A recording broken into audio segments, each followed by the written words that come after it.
Lahan basah Teluk Suncheon merupakan kawasan lahan basah yang terhubung dengan laut, tapi lahan basah Gyeongahyeon merupakan kawasan lahan basah yang terhubung dengan sungai. Jadi, hewan dan tumbuhan tinggal di dua lahan basah berbeda. Di lahan basah Teluk Suncheon sangat mudah untuk melihat makhluk laut tinggal di dataran lumpur laut.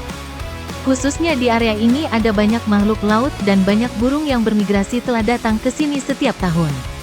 Area lahan basah Gyeongahyeon terhubung ke sungai di wilayah metropolitan di Korea.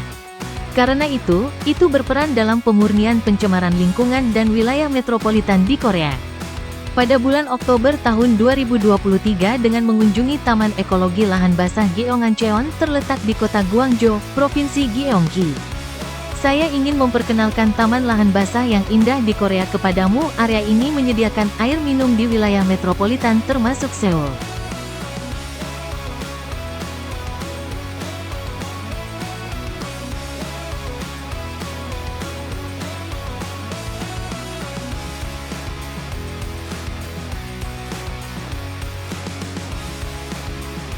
Zona penyangga antara sungai dan daratan, zona tepi sungai zona riparian adalah daerah antara sungai dan daratan, dan juga merupakan istilah ekologi untuk salah satu dari 15 bioma terestrial. Komunitas tumbuhan air terbentuk di sepanjang tepi sungai. Di zona tepi sungai disebut vegetasi tepi sungai. Zona tepi sungai merupakan habitat yang penting secara ekologis dalam hal mempengaruhi fauna ekosistem air tawar dan menjaga keanekaragaman hayati. Zona riparian juga merupakan filter biologis yang melindungi ekosistem air tawar dari sedimen berlebihan dan polutan yang masuk melalui air permukaan atau erosi, dan berfungsi mengatur suhu sungai dengan membentuk peneduh. Selain itu, zona riparian juga berfungsi untuk menyebarkan energi sungai.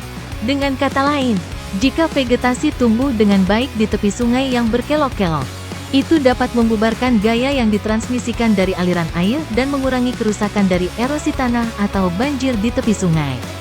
Selain itu, masih banyak keunggulan lainnya, seperti mencegah masuknya air menjadi keruh dengan menarik sedimen yang terkandung di dalam air, menyuburkan tanah, dan memperkuat tepian sungai. Pada ekosistem sungai, vegetasi yang terbentuk di tepi sungai menjadi sumber utama pertukaran energi dan nutrisi dengan sungai. Tumbuhan tepi sungai mempunyai dampak yang signifikan terhadap invertebrata air dalam banyak hal. Daun-daun yang jatuh ke dalam air memberikan makanan yang sangat baik bagi mereka.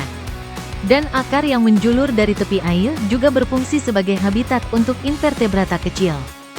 Selain itu berfungsi sebagai tempat persembunyian dan tempat peristirahatan bagi orang dewasa yang menetas, membantu mereka berhasil mencapai perkawinan, yang merupakan tujuan terbesar mereka dalam hidup. Komunitas tumbuhan air memperlambat aliran air, sehingga menghasilkan partikel pasir halus terakumulasi, yang juga berkontribusi pada pembentukan lahan basah di dataran banjir.